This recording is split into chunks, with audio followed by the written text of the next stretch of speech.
O Supremo Tribunal Federal derrubou ontem, por 9 votos a 2, a tese do marco temporal para a demarcação de terras indígenas. Para a maioria dos ministros, é inconstitucional limitar a demarcação dos territórios dos povos originários à data da promulgação da Constituição, no dia 5 de outubro de 1988.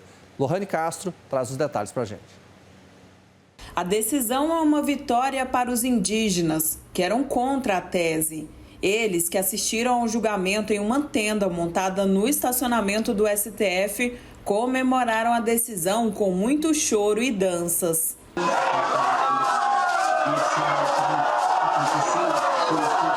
Com isso, a data da promulgação da Constituição Federal de 1988 não pode ser utilizada para definir a ocupação tradicional da terra por essas comunidades.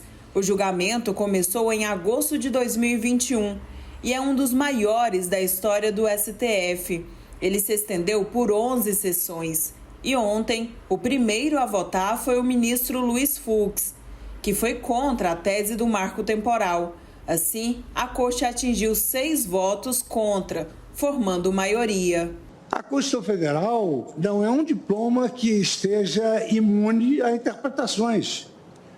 E a interpretação teleológica sistêmica é no sentido de que, ainda que não tenham sido demarcadas, essas terras ocupadas devem ter a proteção do Estado. A ministra Carmen Lúcia defendeu em seu voto que a posse da terra não pode ser desmembrada dos outros direitos fundamentais já garantidos aos indígenas. A Constituição do Brasil de 1988 reconheceu, primeiro, como fundamentais os direitos originários dos indígenas, a sua organização social, costumes, línguas, crenças e tradições, e o que compõe o seu patrimônio material e imaterial, terras, todas as suas crenças, cultura exercida naquele espaço que tradicionalmente ocupam.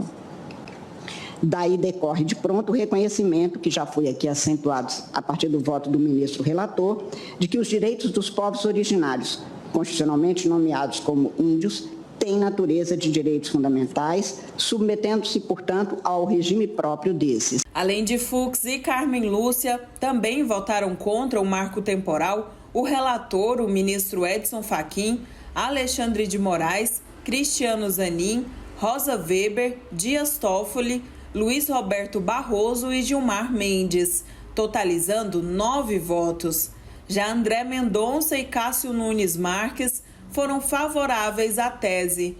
O Ministério dos Povos Indígenas divulgou posicionamento comemorando o entendimento. Foram tantos anos de muitas lutas, muitas mobilizações, muita apreensão para este resultado, porque assim, o resultado que define o futuro da demarcação de terras indígenas no Brasil. Então, vamos sim comemorar o resultado dessa grande força dos povos indígenas do Brasil.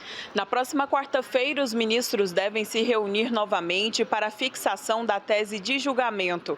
Nesse encontro, devem ser definidos pontos relacionados às indenizações pelas ocupações de terras indígenas no ponto de vista jurídico, um assunto que gerou divergência entre os ministros.